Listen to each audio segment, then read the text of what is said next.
जय हिंद, नमस्कार, सत श्री अकाल, राम राम, आदाब। कैसे हैं आप सभी? मैं उम्मीद करती हूँ आप सभी लोग अच्छे होंगे, स्वस्थ होंगे और अच्छे से पढ़ाई भी कर रहे होंगे।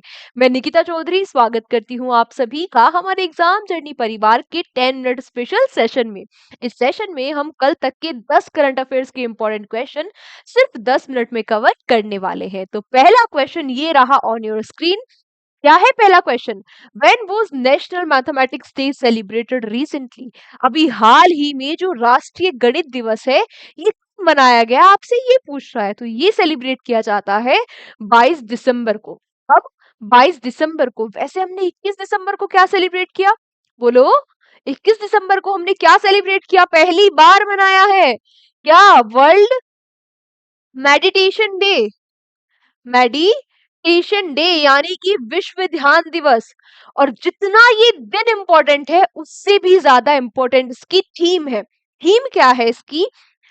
थीम हो जाती है इसकी क्या?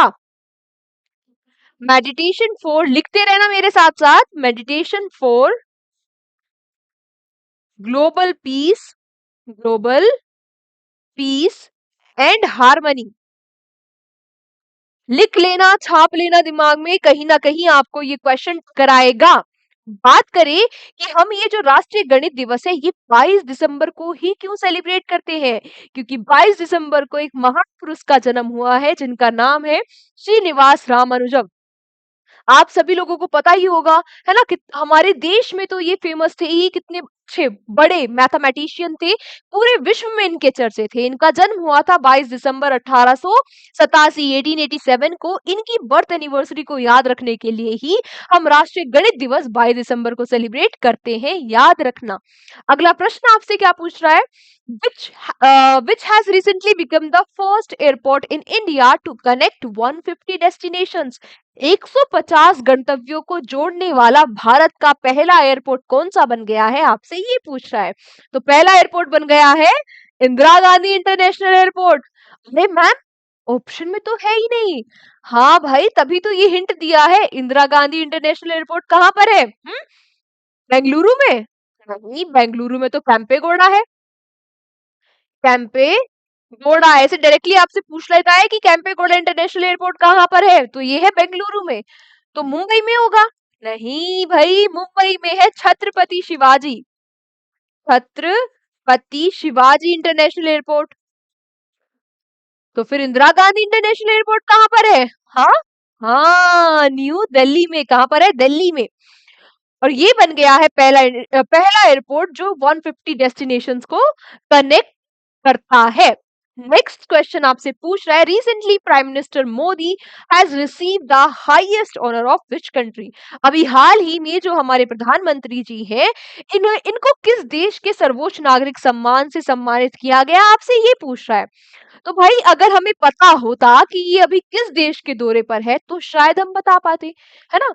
लेकिन हमें तो ये पता है कि कौन सा चीन डबाक डमडम अभी ट्रेंडिंग चल रहा है। ये तो हमें सब पता है मैम, अभी आप पूछ के देखो, अभी बता देंगे। एक वो है ना, एक अजीब सा ठीक है जो भी, वो अजीब सी हरकतें करने वाला, क्या नाम? हाँ, पुनीत सुपरस्टार। उसने क्या खाया, कैसे खाया, छी छी। चलो, और क्वेश्चन पे आते हैं कि इन्हें किस देश के सर्वोच्च नागरिक सम्मान से सम्मानित किया गया? तो इनको सम्मानित किया गया कुवैत, कुवैत के सर्वोच्च नागरिक सम्मान से, जिसका नाम क्या है? जिसका नाम है order of Mubarak al Kabir. Order of Mubarak al Kabir, ये वहां के जो शेख होते हैं उनके द्वारा दिया जाता है। और वहां के शेख का नाम क्या है? इनका नाम भी इंपॉर्टेंट है, मिशाल अल अहमद अल जबेर अल सभा इनका नाम है, याद रखना। शायद हो सकता है कहीं ना कहीं ये भी पूछ ले।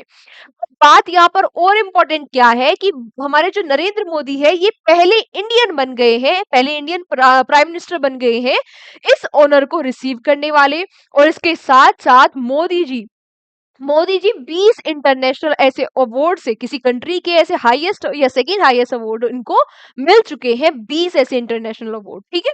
अगला, in which state has Ambedkar scholarship scheme been started? आपसे पूछ रहा है कि अंबेडकर जो स्कॉलरशिप योजना है ये किस स्टेट में या फिर यूटी में, किस स्टेट में या फिर यूटी में स्टार्ट अभी हो गई है?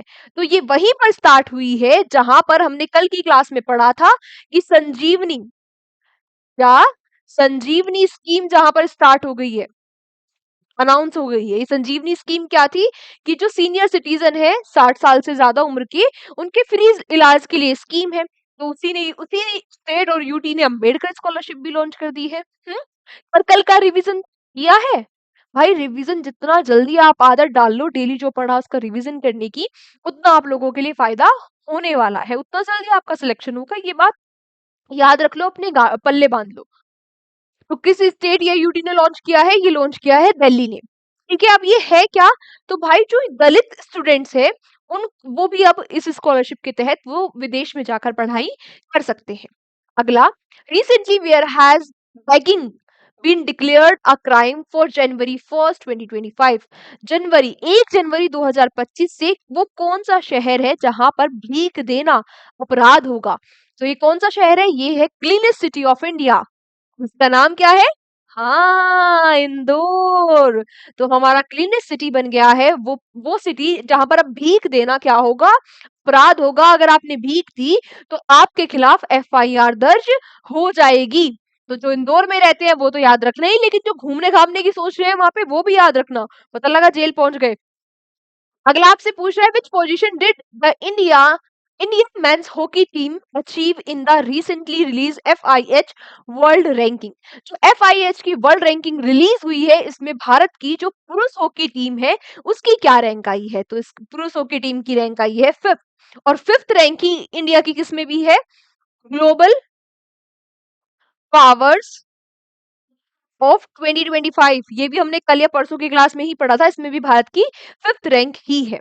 बात करें कि ये एफआईएच की रैंकिंग में फर्स्ट कौन आया है या टॉप किसने किया है? नीदरलैंड ने, सेकंड इंग्लैंड, देन थर्ड पे बेल्जियम, फोर्थ पे जर्मनी और फिफ्थ पे हमारा प्यारा भारत।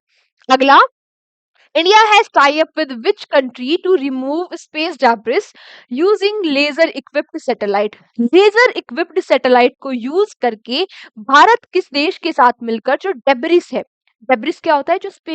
जो स्पेस है ना, हमारा अर्थ का जो ऑर्बिट है उसमें जो कचरा होता है उसको डेब्री बोलते हैं। इस डेब्री को हटाने के लिए किसके साथ गठबंधन कर लिया है या समझौता कर लिया है भारत ने? तो ये कर लिया है किसके साथ? जापान के साथ। बहुत ही एक अच्छा मूव है। आप सभी लोगों को पता होगा, जैसे अगर एक छोटा सा 1 सेंटीमीटर का भी अगर डेब्री है ना स्पेस में, वो बहुत तेजी से घूम रहा है, और वो इतनी तेजी से घूम रहा है कि अगर वो किसी भी ऑब्जेक्ट को या सैटेलाइट को हिट करता है तो भाई वो भी डिस्ट्रॉय हो सकता है ना? वो डिस्ट्रॉय हो गया, अब वो डिस्ट्रॉय होके वो भी टुकड़ों टुकड़ों में हो गया तो और डेब्री बन गया।